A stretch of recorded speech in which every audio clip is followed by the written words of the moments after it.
Well, when the diagnosis finally came through, we were just about to go to Australia for about 4 weeks, so we didn't tell anybody. And because I don't think we hadn't actually had the official letter saying that's what it was, so we decided just to go away, enjoy our holiday, and get on with it. But again, looking back, I actually was probably quite ill at that stage because I'd lost a hell of a lot of weight through the depression and just the worry. So anyway, we had a good holiday and came back, and I was staying with my in-laws because we were having an extension built at the time, which was also quite stressful, so that didn't help.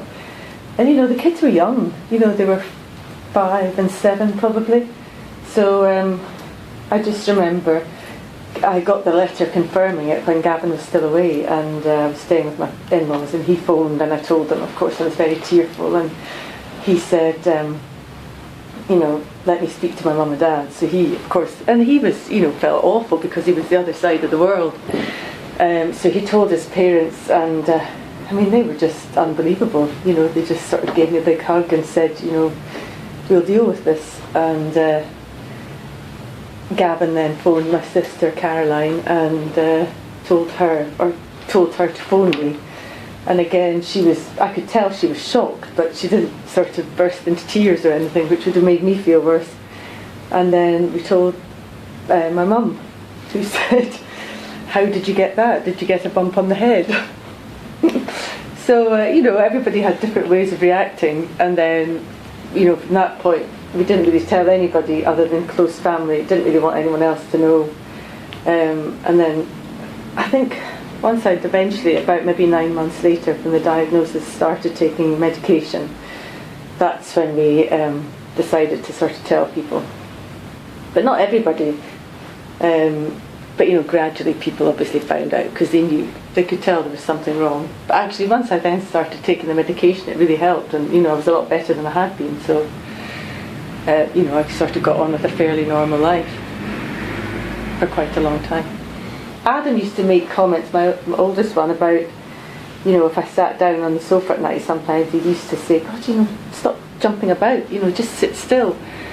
But again, that's part of Parkinson's that comes and goes. I'm bad at the moment because I'm nervous doing this, so your adrenaline's pumping more. And also, depending on what your medication's like, sometimes when you up your medication, the jerky movements become worse. But that's not Parkinson's, that's a side effect of the drugs. So, unfortunately, if you stop taking this certain drug, these movements would stop immediately, but you need the drug to deal with Parkinson's. So we hadn't really told the kids. I think they obviously knew until Gavin decided to do this big climb Mount Kilimanjaro a year ago, and it was doing a big press release, so we had to really let the kids know. So we just sat them down one night round the tea table, and I just said to them, I just sort of said, I move about a lot, or sometimes I don't move very much at all, and it's because I've got Parkinson's. And they both just sort of said, what's Parkinson's? And I just sort of said, it's an illness, but I'm not sick, I'm not going to die from it, and life will be fine. And they were very accepting of it, really. In fact, they were great. They didn't really. I think Holly's question was, do they make those rubber bands that you put around your wrist? Can I sell them at school? And Adam just sort of said later on, he said, is that why you move about a lot or shake? You've got shaky hands? And I said, yes. And he just sort of said, oh, prove you.